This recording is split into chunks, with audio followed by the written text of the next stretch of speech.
this guy who I think you've given an assumed name to, haven't you? Rather than Usama. It's a name he uses on the internet, Mike, and having arrived in Britain on a small boat, you can see there's videos of him waving with the British flag sort of emoji overlaid on his video, filming his own RNLI rescue, which I think most people would find outrageous, set to dance music no less, living it up in London, going around all the big sites in the capital, and then suddenly crops up in Kabul, the city that he had fled from, the country, Afghanistan, that he had fled from into Europe through Turkey, we think, based on his own posts, in around mid-2021. So he'd been to at least 3 safe countries before coming to Britain on a small boat, Turkey, Bulgaria and France as well, and a bit of Switzerland too. So he could have claimed asylum in any of those. However, he ended up here, but suddenly, of course, wanted a holiday. Yeah. But he's also appeared, as you point out in the story, in various videos around capital cities. He's in Paris, he's in Calais. He's taking part in pro-Afghanistan marches around about the same time as the Taliban retook control of Kabul in 2021. Yeah. So he's clearly, I would say, you know, without fear or favour, a security risk. If he's actually a Taliban sympathiser and here he is living in Britain at taxpayers' expense, you know, what's he doing? Well, we don't know if he's a Taliban sympathiser, of course, and a lot of the praise on his account seems to be for the former Prime Minister of Afghanistan, who was deposed by the Taliban. But of course, there are multiple cases of migrants posting things online to bolster their asylum claims, then make said asylum claim. This man was given asylum in this country. He's not currently an asylum seeker. He was given protected status.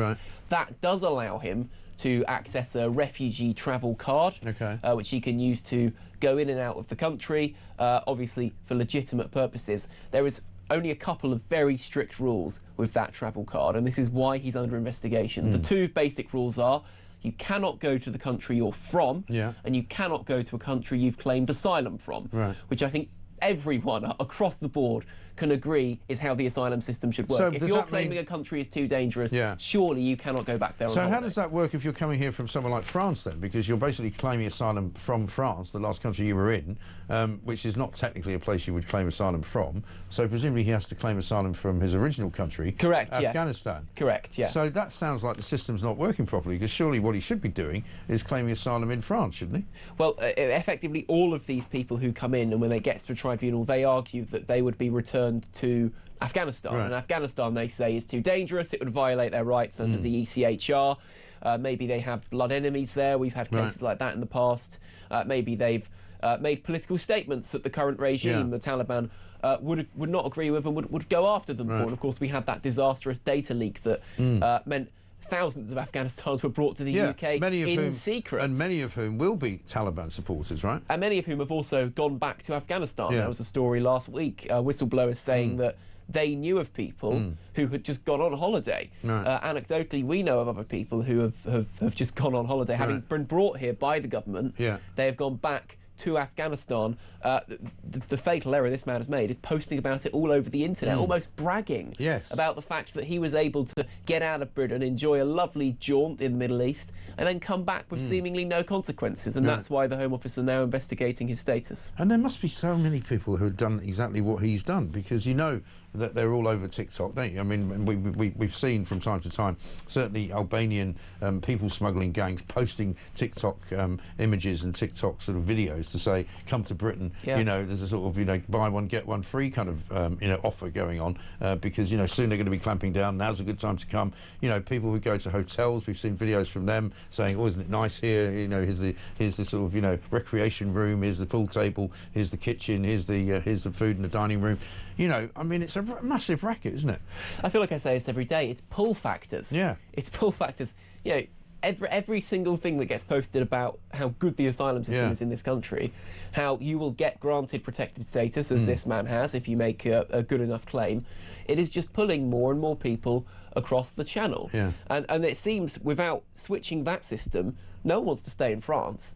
Everyone I've ever spoken to in Calais has said they want to come to Britain. No exceptions. Otherwise, why would they be in Calais? Why would this man go Turkey, Bulgaria, Switzerland, France, you know, Anarchy, Paris, Calais, if he didn't want to ultimately end up in the UK?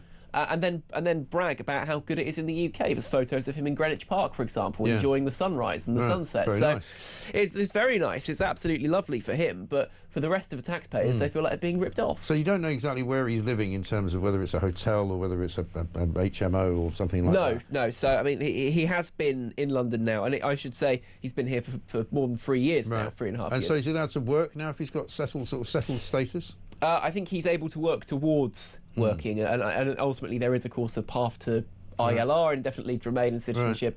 There's a lot of people ask me the question, you know, how's he able to travel? How's he able to afford to go to Afghanistan if he's not working? It's a very valid question. How was he able to go through Dubai airport? We see out the window of his Emirates flight. Emirates flight's not cheap. Very much not cheap if you want to go to Dubai. It cost me quite a lot of money. And you can change in Dubai to go into Kabul airport, which is, I think, one of the only 2 remaining international airports in Afghanistan that work after the evacuation of Western forces.